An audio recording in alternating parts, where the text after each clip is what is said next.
Bună ziua și bine v-am găsit! Invitatul nostru, a zice special, dar știu eu, dacă dumneavoastră nu o puteți contrazice și dacă m-ați contrazice, am intrat în dispută, n-am terminat nici într-o săptămână, este Florin Silișteanu. Sile Silișteanu, Florian Silișteanu, nu știu dacă numele întreg nu este un pseudonim. Silișteanu vine de la Siliște, satul în care el s-a născut, Siliștea poetului Ion Bănuță. Sile Silișteanu, poet și publicist și poet, nu știu de care mai mult, dar pot să ridic mâna că este autentic, absolut autentic în presă și în poezie. Și dacă este autentic, este și unic. Sile Silișteanu nu poate să fie cu nimeni confundat. Dacă găsești o strofă a lui, o frază dintr-un articol, nimeni nu poate să revindece că îi aparține.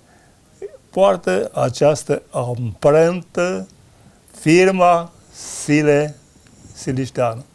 Sile Silișteanu, ca om, un roman încă nescris, cu foarte multe capitole, care ar fi citit cu foarte mult interes, în dimensiunea lui literară și ziaristică, în dimensiunea lui umană, în primul rând un aventurier, un vânturător de lume, un om cu inima mare și bună, un om uneori și cu multe capricii, dar cine nu are și așa ceva, să nu încercați să-i călcați pe orgoliu că reacționează uneori chiar violent. În sfârșit, marele îndrăgit, era să zic îndrăgostit, nu, marele îndrăgit, pe unde trece nu se poate ca cineva, precum se întâmpla cu Don Juan, să nu îi poarte o amintire plăcută.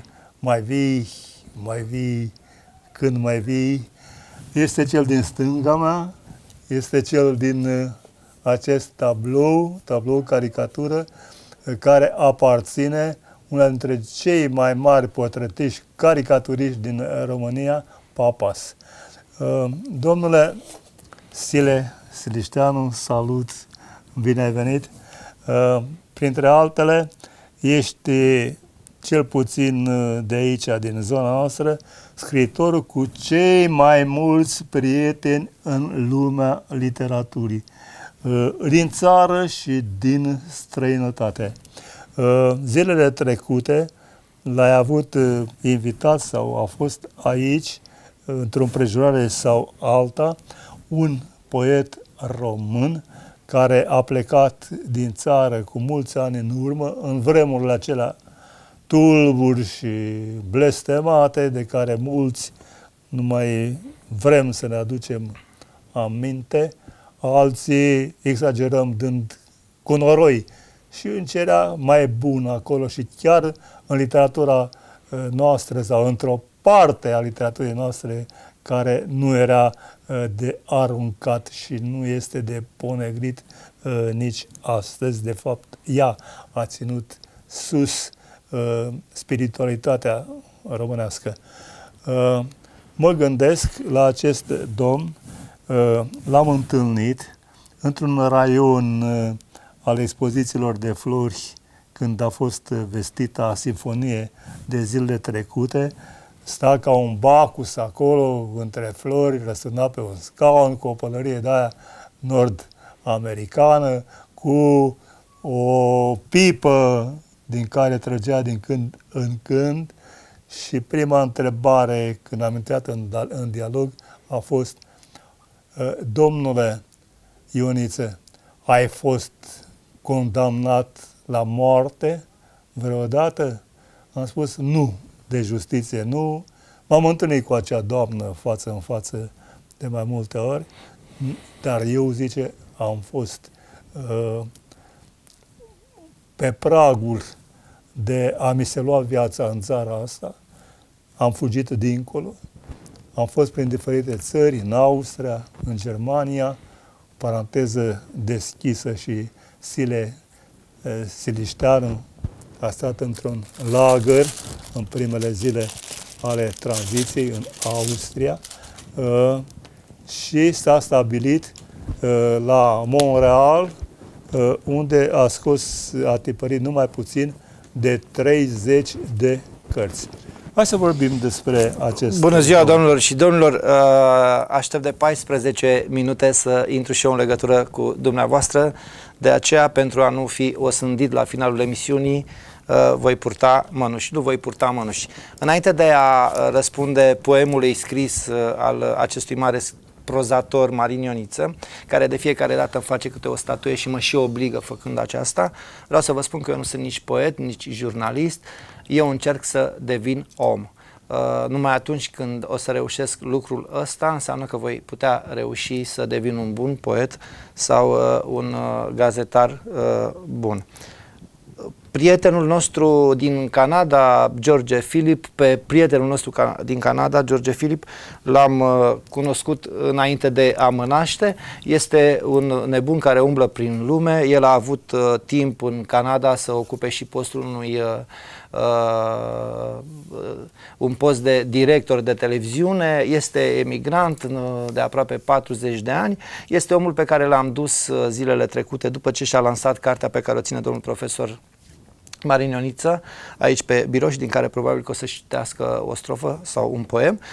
Este cel pe care l-am dus să vadă România zilelor noastre, în urmă cu câteva ceasuri, vreo 70 de ore în urmă, în Târgul Săptămânal din Pitești, unde poetul George Philip a fost răsfățat cu mațe fripte, mici vin negru și semințe de dovleac.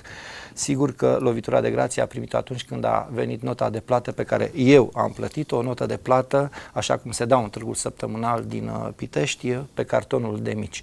Dar, pe scurt, aventura pe care o trăim în această duminică n-aș vrea să o atribui lui Florian Silișteanu, ci lui Marin Ioniță, pentru că el pune întrebările, iar eu învăț să le tac. Este cel mai greu examen pe care îl dau în viața mea.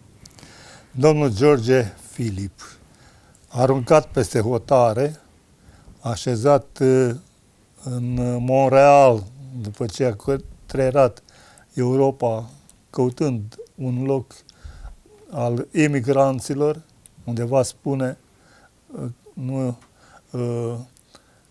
să nu ajungi în această situație. Te aștepta acolo la ce? Să înjure, să ponegrească, să se simtă vitreg, să arunce cu blesteme asupra țării. Și el scrie, începe acest al 30-lea și 1-lea volum: Mamă, țară, sunt prea puține flori peste câmpii, iar vesul-i prea sărac de bună seamă, să-ți cânt lângă un cer de ciocârlii iubirea mea eternă, țară, mamă. O mamă am în țara minunată și o alta în ochii mamei ninși de ro, să fie vrednicia lăudată în veci, vă voi slăvi pe amândouă. Ce zici de o asemenea atitudine, domnule Silișteanu?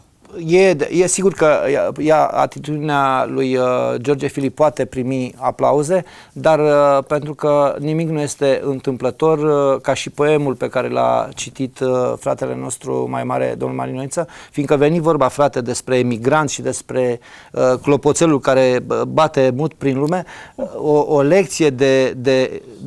Imediat să vorbim este cartea lui Marie Vrânceanu, care nu are nimic de a face cu sexul. Este o carte tulburător de adevărat, ați și citit-o, povestea românului în emigrație. O să lăsăm această carte mai la urmă, ca încheiere, și să discutăm de altele până O să spunem și un poem de-al meu, nu? Bineînțeles, și mai multe.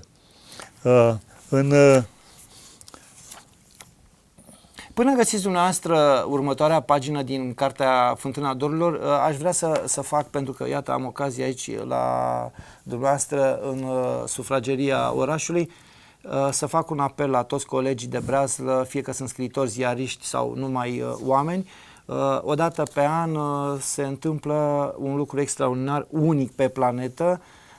Sediul Uniunii Scriitorilor, filiala Argeș, este închis pentru că are loc Sinfonia lor și pe acolo trebuie să se treacă, să se umble niște pași. Dacă și se circulă intens, sute și mii de oameni. Carmen Dumitrache, draga noastră directoare de șef și centru cultural, hai să umblăm un pic la pagina 7 de la marketing. Dacă tot trec mii de oameni în perioada asta, dacă tot se desfințează sediul Uniunii Scriitorilor pentru 3 zile, haideți să lăsăm, dacă tot trec oamenii pe acolo, să lăsăm flori, să lăsăm copaci, iar pe fiecare floare, pe fiecare ghivej sau pe fiecare copac să postăm o fotografie și un poem al autorilor, artiștilor argeșeni, fie că e Bârsilă, Sibicianu, domnul Marin Ioniță de față trebuie să fie Moț, fiindcă e venerabilul. Și atunci oamenii au ocazia să vadă atâtea mii de oameni și scriitorii noștri din provincie, de aici din Pitești, mai talentați sau mai puțin talentați, nu asta contează, mai înalți sau mai scunzi. Copacul lui Silișteanu nu îl puneți pentru că se vor găsi câțiva care se ușureze la rădăcina lui. Asta nu contează. Am vrut să spun asta. Ai făcut bine că ai spus-o, dar era suficient, zic eu, să o spui directoarei. Am spus-o și în conferința de presă o spun de multă vreme. Și de aici nu știu dacă obștei, sătești, orășenești, urbane. De ce? Oamenii au nevoie pentru de că emisiunea artiști. aceasta este auzită și văzută și în oraș și peste marginea orașului, are putere de influență sau se cade să o sâcâim și cu asemenea treburi. Da, dar n-a fost o ceartă, este o idee, o sugestie. O idee care nu știu dacă este la țintă. Aș vrea, înainte de a trece de la poetul nostru din Canada, să mai citesc câteva versuri. A fost ce v-am prezentat din prima poezie, iată acum din poezia de încheiere, după atâția ani de exil. Când a fost să plec în lumea largă și destinul încârcă să mi-l port, fericirea mi-a rămas acasă. Fericirea n-are pașaport. Lume bună, unde-i fericirea? Dorul greu în suflet, de ce-l port?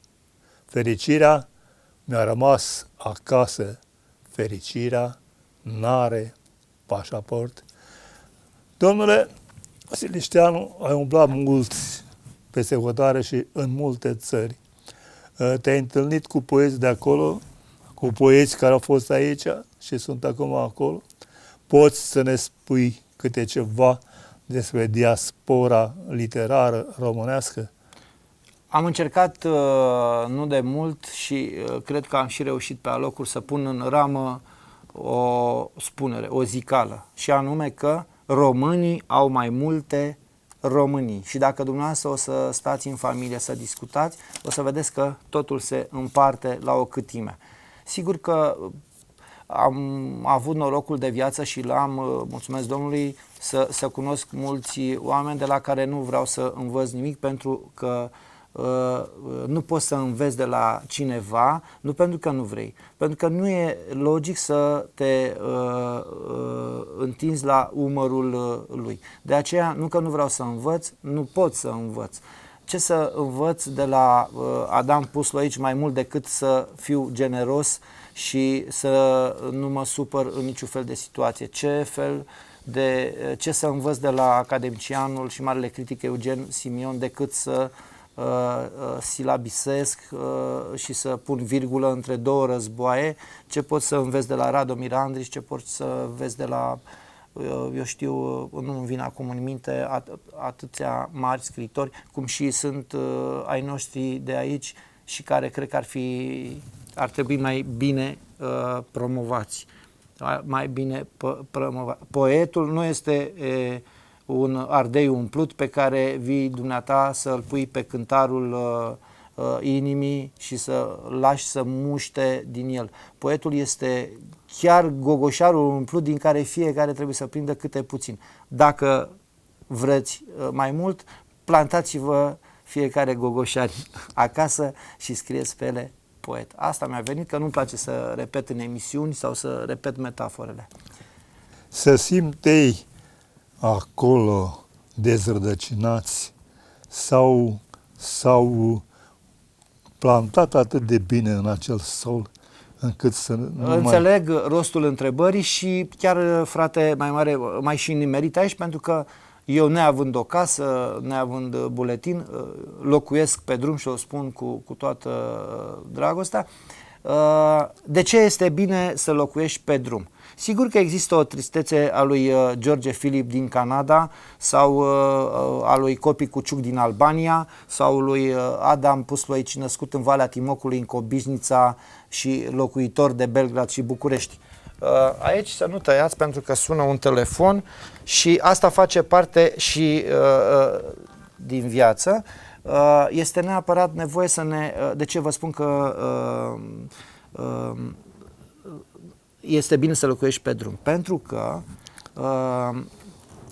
asta înseamnă să te naști liber. Ori, dragii telespectatori, libertatea nu este altceva decât o povară. Și atunci oamenii care locuiesc în Canada, în fiecare parte din lumea aceasta, sigur că poartă în pașaportul ăla despre care punea și George Philip, fericirea n-are pașaport, are pașaport, numai că nimeni nu-i acordă o viză.